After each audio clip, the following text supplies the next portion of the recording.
Update చూస్తే diversion politics కు రేవంత్ సర్కార్ తెరలేపిందన్నారు మాజీ మంత్రి హరీష్ రావు. హైడ్రా పేరుతో రాష్ట్రంలో హైడ్రామా నడుస్తోందని మండిపడ్డారు. పల్లా రాజేశ్వరరెడ్డిని మానసికంగా, పొలిటికల్ గా, ఆర్థికంగా ఇబ్బంది పెట్టాలని ప్రభుత్వం కుట్ర చేస్తోందని ఆగ్రహాన్ని వ్యక్తం చేశారు. కాంగ్రెస్ ప్రభుత్వం వచ్చాక పల్లాపై అక్రమంగా 6 కేసులు పెట్టారన్నారు. అధికారులు అత్యుత్సాహానికి పోకుండా అన్ని పరిశీలించి చర్యలు తీసుకోవాలన్నారు. ఒకవైపు లక్షలాది మంది ప్రజలు విషజ్వరాలతో, డెంగ్యూతో బాధపడతా ఉంటే, ఇంకొక వైపు లక్షలాది మంది రైతులు రుణమాఫీ జరగలేదని ధర్నాలు చేస్తూ ఉంటే, ఆందోళన చేస్తూ ఉంటే, వాటి నుంచి డైవర్ట్ చేయడానికి, ప్రజల దృష్టి మరల్చడానికి ఒక డైవర్షన్ పాలిటిక్స్కు ఈ ప్రభుత్వం ప్రయత్నం చేస్తూ ఉంది. హైడ్రా పేరుతో హైడ్రామా నడుపుతా ఉన్నారు. ప్రతిపక్షాలను టార్గెట్ చేసుకొని పనిచేస్తూ ఉన్నారు. ఇవాళ మా పల్లా రాజేశ్వరరెడ్డి గారు వాస్తవానికి ఆయన ఒక ఉద్యమకారుడు, నిక్కచ్చిగా, నిజాయితీగా తెలంగాణ ఉద్యమంలో పనిచేసినటువంటి నాయకుడు పల్లా రాజేశ్వరరెడ్డి గారు. తెలంగాణ ఉద్యమంలో పోరాటం చేసి ఎన్నో కేసులు, అరెస్టులు అయినటువంటి నాయకుడు పల్లా రాజేశ్వరరెడ్డి గారు.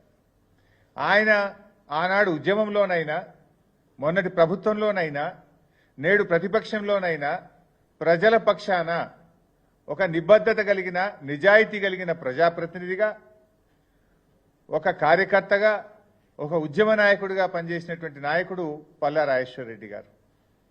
కానీ ఇలా రేవంత్ రెడ్డి గారు కొంతమందిని టార్గెట్ పెట్టుకొని ఇలా ఆయన పార్టీలో చేరాలి, అయితే కండువా కప్పుకోండి, లేకపోతే మిమ్మల్ని ఇబ్బంది పెడతాం, మీ మీద అక్రమ కేసులు పెడతాం, మీ ఆస్తులు కూల్చేస్తాం అనే ధోరణితో ఇలా రేవంత్ రెడ్డి గారు ప్రభుత్వం పనిచేస్తూ ఉంది.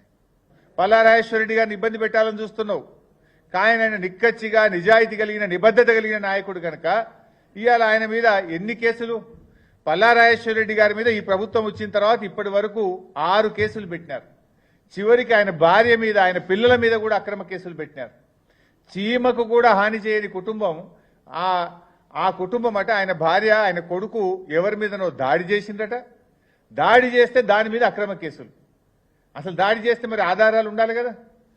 ఏదో ఒక రకంగా మానసికంగా ఇబ్బంది పెట్టాలి, పొలిటికల్గా ఇబ్బంది పెట్టాలి, ఆర్థికంగా ఇబ్బంది పెట్టాలి అని రకరకాల కుట్రలకు రేవంత్ రెడ్డి గారి ప్రభుత్వం ఇవాళ ప్రయత్నం చేస్తూ ఉంది.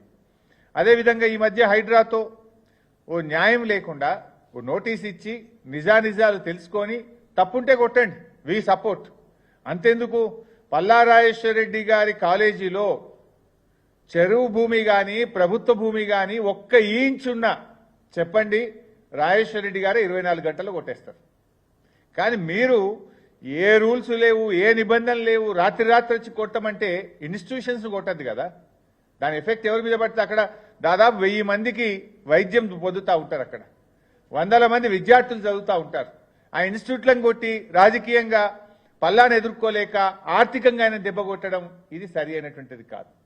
ఇవాళ పల్లా గారి కాలేజ్ విషయంలో చూస్తే ఆయన మెడికల్ కాలేజ్ నిర్మాణం జరిగిన సర్వే నంబర్ 813/P 796/Pకి సంబంధించిన భూమి, అది వ్యవసాయ భూమి నుంచి వ్యవసాయేతర భూమిగా కన్వర్ట్ చేస్తూ ప్రభుత్వం ఇచ్చినటువంటి ఉత్తర్వు ఇది.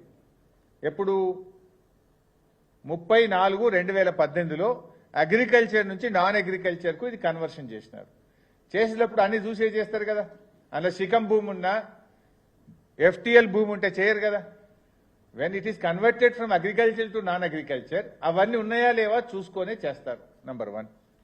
నంబర్ 2, ఇరిగేషన్ డిపార్ట్మెంటు అప్పుడు సర్వే చేసి చాలా స్పష్టంగా ఇందులో FTL భూమి కానీ, బఫర్ కానీ లేదు అని చెప్పి ఇరిగేషన్ డిపార్ట్మెంట్ ఇచ్చినటువంటి లెటర్. ఇందులో ఎంత స్పష్టంగా చెప్పిందంటే, the distance between the full tank level counter and applicant land is measured. It is to certify that the applicant land is not affected in the full tank level and buffer zone of Nadem Cheruvu. ఇంత స్పష్టంగా అందులో FTL లో కానీ, బఫర్లో కానీ లేదని irrigation department కొలిచి survey చేసి అప్పుడు రిపోర్ట్ ఇచ్చింది. దాని తర్వాత మీరు joint survey, irrigation and revenue department కలిసి జాయింట్ సర్వే చేసి వాళ్ళు కూడా రిపోర్ట్ ఇచ్చింది. ఇది దానికి సంబంధించిన పేపర్. ఈ జాయింట్ సర్వేలో కూడా చూస్తే it was observed that no part of land in survey number 813 part of is coming under FTL and buffer zone area of Nadam Cheruvu, Gatkesar, Medchal district. ఒక చిన్న ముక్క కూడా FTL లో గాని బఫర్ లో గాని రావడం లేదని రెవెన్యూ మరియు ఇరిగేషన్ శాఖలు సంయుక్త సర్వే చేసిన తర్వాత ఇచ్చినటువంటి రిపోర్ట్ ఇది. ఆ తర్వాత జిల్లా కలెక్టర్ అప్పుడు ఎంవి రెడ్డి గారు ఉన్నారు. జిల్లా కలెక్టర్ గారు కూడా ఆయన జిల్లాకు సంబంధించినటువంటి మీటింగ్, హై లెవెల్ మీటింగ్ జిల్లాది పెట్టి వారు కూడా రిపోర్ట్ ఇచ్చిండ్రు. ఇది జిల్లా కలెక్టర్ గారు ఇచ్చినటువంటి రిపోర్ట్ ఇది. ఇందులో జిల్లా కలెక్టర్ గారు కూడా ఏం రిపోర్ట్ ఇచ్చిండ్రంటే, in this regard it is to inform that NOC is considered for survey number 813 by part at measuring 6 acres 20 guntas of Korremula village, Gatkesar mandal. అంటే ఈ డిస్ట్రిక్ట్ లెవెల్ కమిటీలో కూడా అందరూ ఆఫీసర్లు కూర్చొని సర్వే చేసి ఇక్కడ ఎలాంటి ఎఫ్టీఎల్ గాని బఫర్ భూమి లేదని ఆయన ఎన్ఓసి కూడా జిల్లా కలెక్టర్ గారు అప్పుడు ఇచ్చినటువంటి పేపర్ ఇది.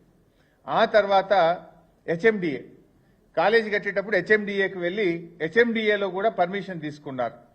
ఆ పర్మిషన్ లో కూడా సెల్లార్ ప్లస్ 6 అప్పర్ ఫ్లోర్స్ కు స్పష్టంగా ఇది హెచ్ఎండిఏ పర్మిషన్. హెచ్ఎండిఏ పర్మిషన్ తోనే కాలేజీ నిర్మాణం కూడా చేయడం జరిగింది. అంటే ఈరోజు ఇరిగేషన్ డిపార్ట్మెంట్ పర్మిషన్ ఉంది, రెవెన్యూ డిపార్ట్మెంట్ నాలా కన్వర్షన్ చేసింది, district high level committee meeting లో జిల్లా కలెక్టర్ గారు ఎన్ఓసి ఇచ్చిండ్రు, హెచ్ఎండిఏ పర్మిషన్ ఉంది. ఇంత స్పష్టంగా ఉన్న తర్వాత ఇవాళ మీరు ఆయన మీద ఉద్దేశపూర్వకంగా ఈ కుట్రలు చేసి దాడి చేయాలని ప్రయత్నం చేయడం అనేటువంటిది ఇది కేవలం రాజకీయంగా జరుగుతున్న కుట్ర తప్ప ఇంకోటి లేదు. మేము అడుగుతున్నాం, మీరు రండి, జర్నలిస్టులు రండి, మొత్తం మీడియా సమక్షంలో రెవెన్యూ డిపార్ట్మెంటు, ఇరిగేషన్ డిపార్ట్మెంట్ వచ్చి ఫిజికల్ గా కొలవండి, అక్కడ మెజర్ చేయండి, ఈ రికార్డులన్నీ పరిశీలించండి.